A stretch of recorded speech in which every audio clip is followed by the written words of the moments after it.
Then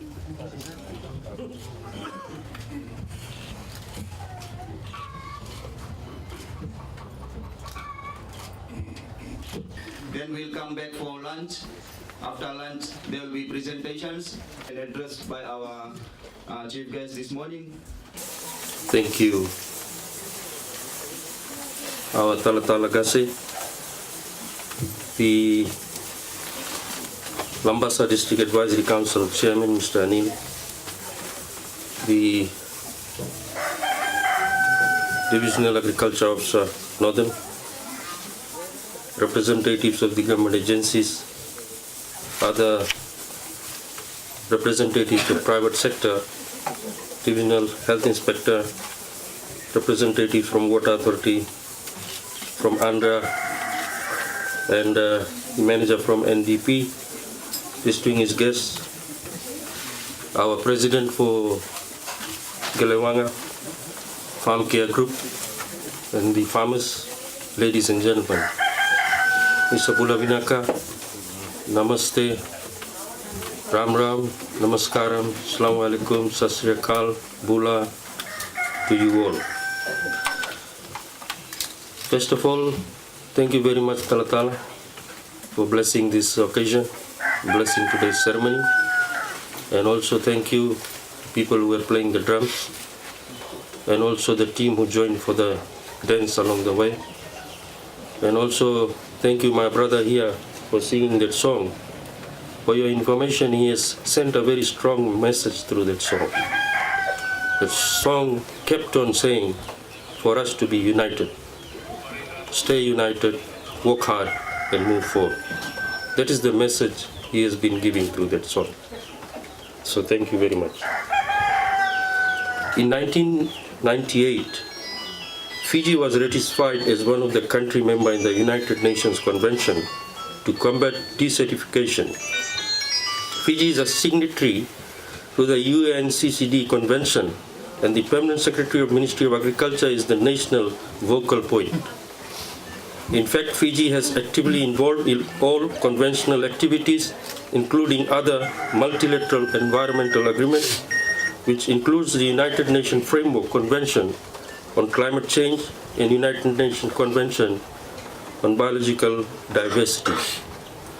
On a positive note, Fiji has committed itself to the declaration made at the United Nations Sustainable Development Goals, particularly ensuring environmental sustainability through the integration of the principles of sustainable development in the country's policies and programs to reverse or minimize the loss of environmental resources.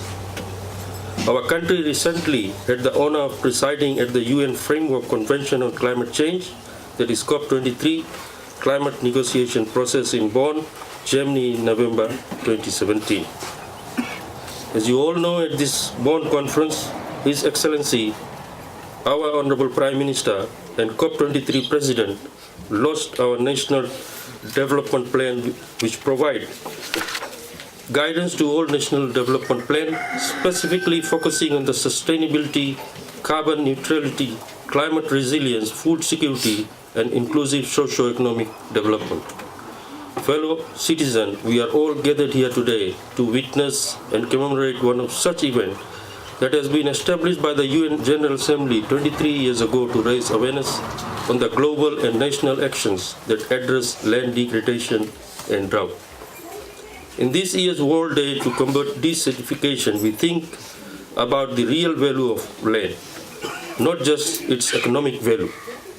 Land is worth so much more than that. It defines our way of life and our culture, whether we live in the city or in the villages.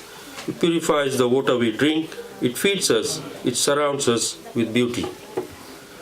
But rapid population growth and changing consumption patterns have generated excessive pressure on our finite land resources. This in turn has led to land degradation around the world and in our beloved nation. Globally, 30% of all land has lost its true value due to the degradation. Nationally, our arable land for the productive agriculture use is diminishing, and of course exacerbated by the impacts of climate change. how we can meet our most basic needs, let alone our wants, when the amount of healthy and productive land is declining so demonstrably. One has to be reminded that enough arable land provides sufficient food and water for everyone, enough to deliver the other goods and services we need and want for nature. Difficult choices and trade-offs will be needed, including a commitment to change long-established consumption patterns. But get the decisions right, and the future will look a lot brighter. So I would ask you, when you choose what to eat, what to wear, or what to drive, think about how your choice impacts the land, for better or for worse. We are all decision makers. In our daily lives, our choices have consequences, and our small decisions can transform the world.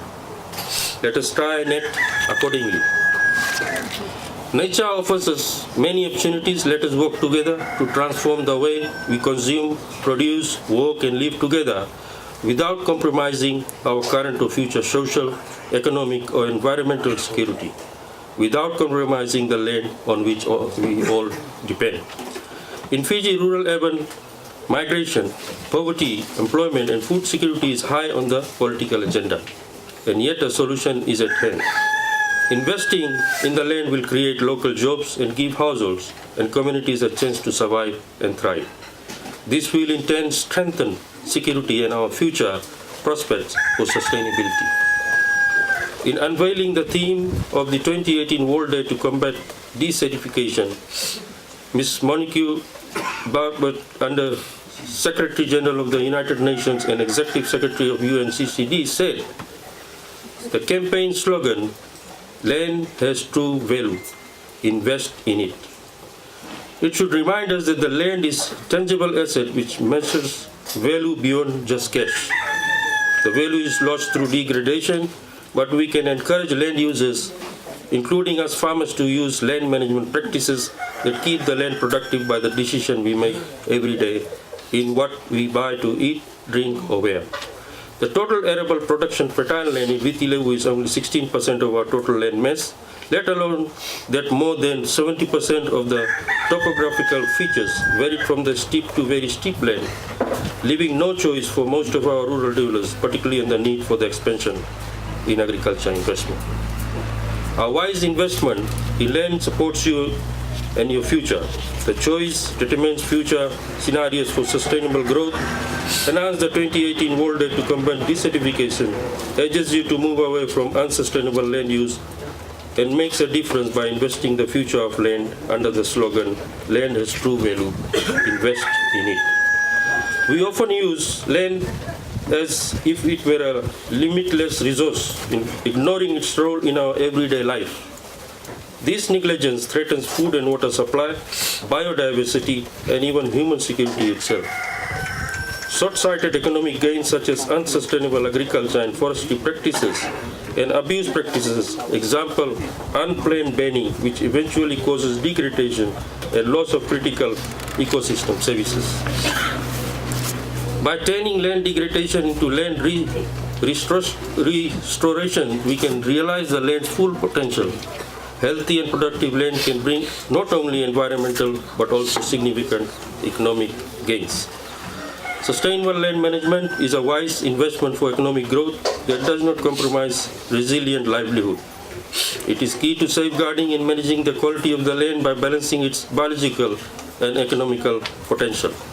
Moreover, land can play a vital role in linking multiple sustainable development goals by enhancing while minimizing potential conflicts and trade-offs.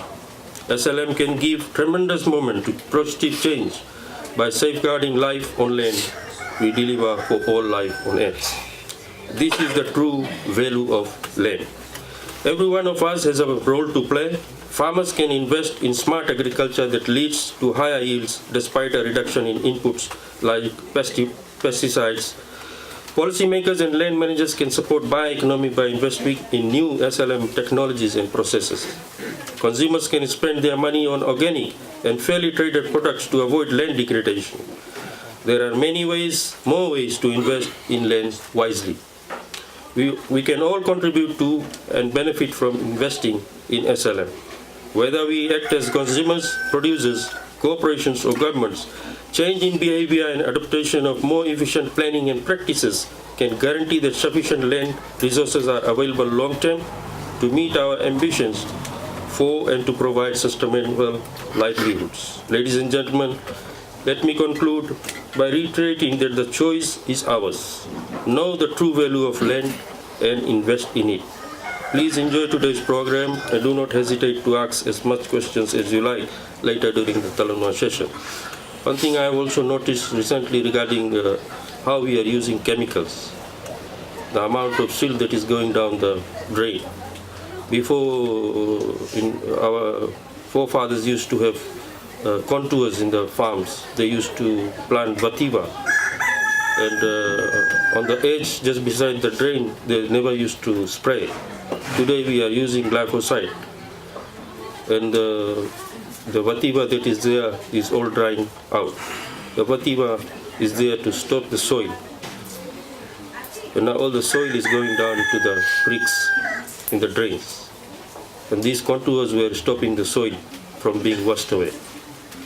So we are trying to see that we know better than them, and we can use land anyhow.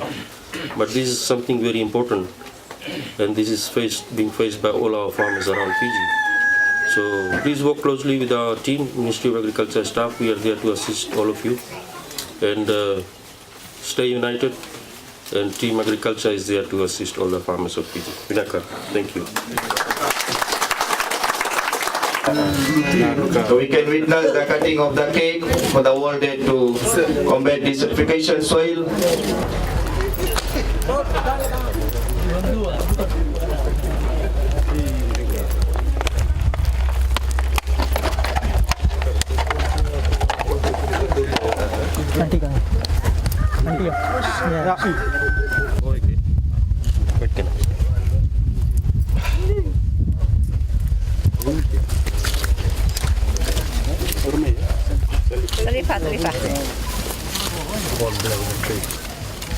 Terima.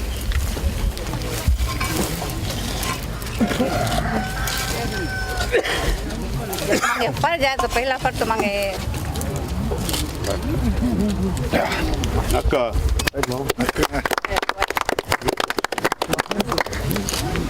So we just encouraging farmers to also plant for your family, plant for whatever you have on your table, and also if there are more extras you can sell.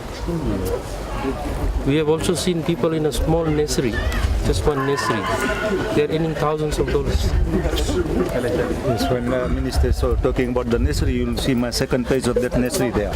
That small space, I'm expecting to reach about $50,000 from that small space. Yeah, that's completely that will be go with sandalwood, and maybe some citrus. Already collection of seeds are done there, and it's just. So in that nursery, he is planning to have 5,000 sandalwood plants.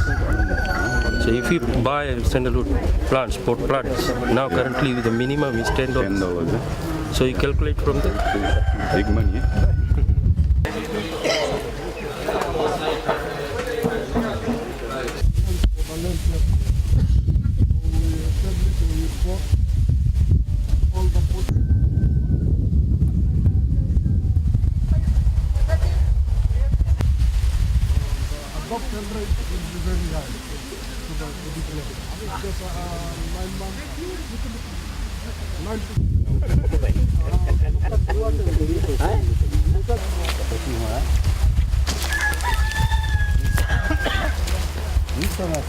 That's what I like.